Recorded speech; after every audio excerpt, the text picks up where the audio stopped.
Cette discipline est née en 1956 au nord-est des États-Unis, à Dartmouth.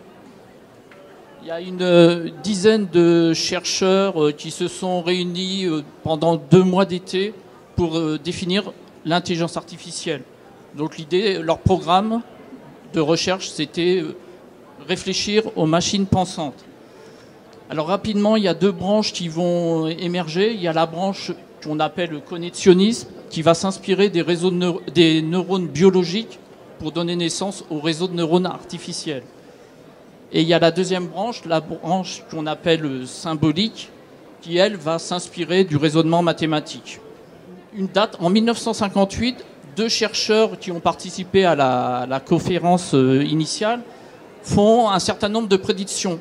Là, j'en ai retenu une seule. Avant 10 ans, un ordinateur, une machine à l'époque, devient champion d'échecs. On va remonter le temps vers nous, puisque cette prédiction va se réaliser finalement qu'en 1997, où la machine, l'ordinateur IBM Deep Blue va battre Kasparov, le champion humain du jeu d'échecs, aux échecs. Donc ça, c'est un bouleversement dans le monde de l'intelligence artificielle. En 2011, IBM récidive avec sa machine Watson en gagnant le jeu au jeu télévisé Jeopardy. Et finalement, en 2016, l'ordinateur Google AlphaGo bat le champion humain au jeu de Go. Donc cette date va marquer l'avènement de l'apprentissage profond, ou en anglais deep learning, jusqu'à totalement éclipser la branche symbolique de l'intelligence artificielle. Et entre-temps, la branche connexionnisme a été renommée en machine learning, apprentissage automatique. Donc le machine learning, c'est quoi? C'est simplement des algorithmes, des programmes, apprenant à partir d'exemples, à partir de données uniquement. Donc il y a 2 méthodes. Classiquement, il y a l'approche statistique. La statistique, c'est la science des données. Et il y a l'approche deep learning. Et actuellement, tout ce qu'on entend parler dans les médias sur l'intelligence artificielle, les succès de Google, et puis les approches d'Amazon, fonctionnent en deep learning, ce qu'on appelle en apprentissage supervisé. L'apprentissage supervisé, c'est quoi?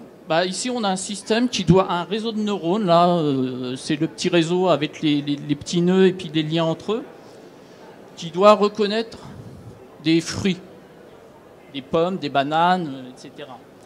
Alors, l'apprentissage supervisé, l'idée, c'est qu'on va avoir une base d'images de fruits, et à chacune de ces images, il y a un humain qui a dit que c'est une banane, que c'est une pomme, que c'est un kiwi. Et ces informations, on va les donner à manger au réseau de neurones, et lui, il va faire des prédictions sur ce qu'il croit reconnaître. Et au début, évidemment, il va faire des erreurs. Là, on ne voit pas très bien, mais quand on lui passe la pomme, il reconnaît à 66%, il pense reconnaître à 66% une banane. Donc il a faux. Alors lui, on va faire apprendre des erreurs de la machine.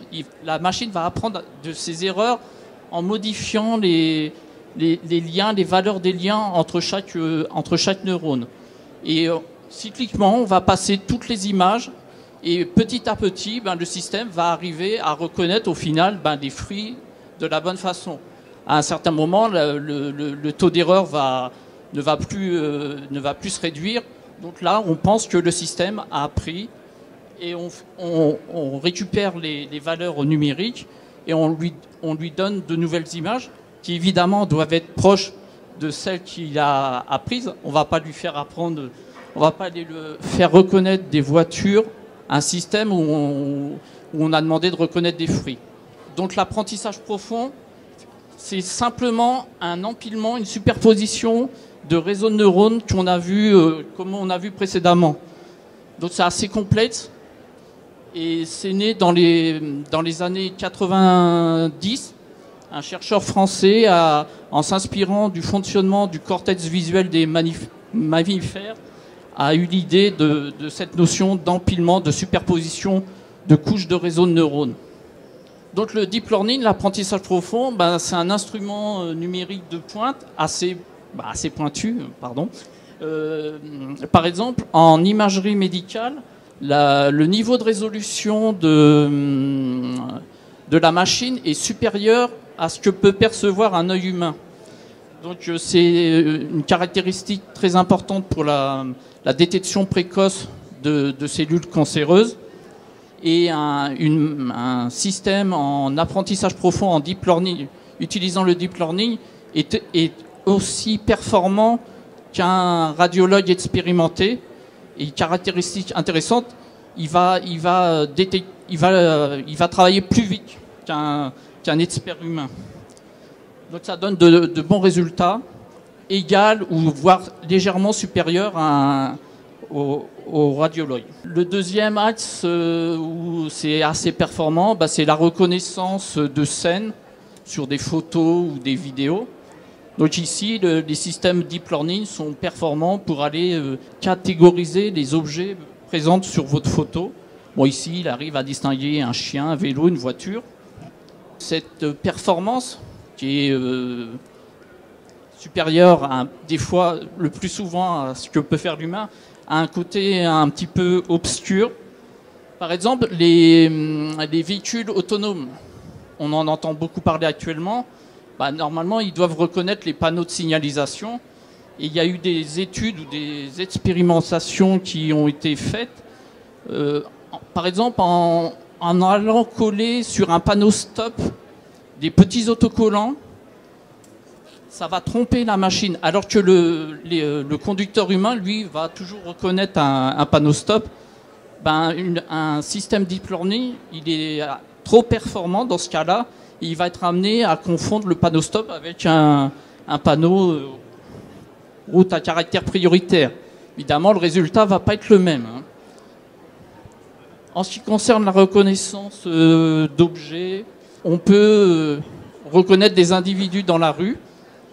Et c'est un des projets du gouvernement chinois, c'est d'aller identifier les passants dans la rue et d'afficher le fait qu'ils n'ont pas payé leur dernière contravention sur les écrans publicitaires qui sont autour d'eux. Si je peux me permettre, Xavier, j'aimerais juste donner un autre petit exemple. C'est l'exemple bien connu d'un enfant de 5 ans.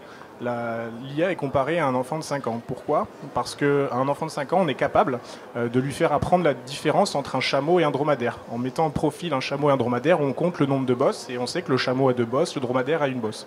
Donc l'enfant est capable de distinguer ça. L'intelligence artificielle, c'est ça, mais ça va encore plus loin.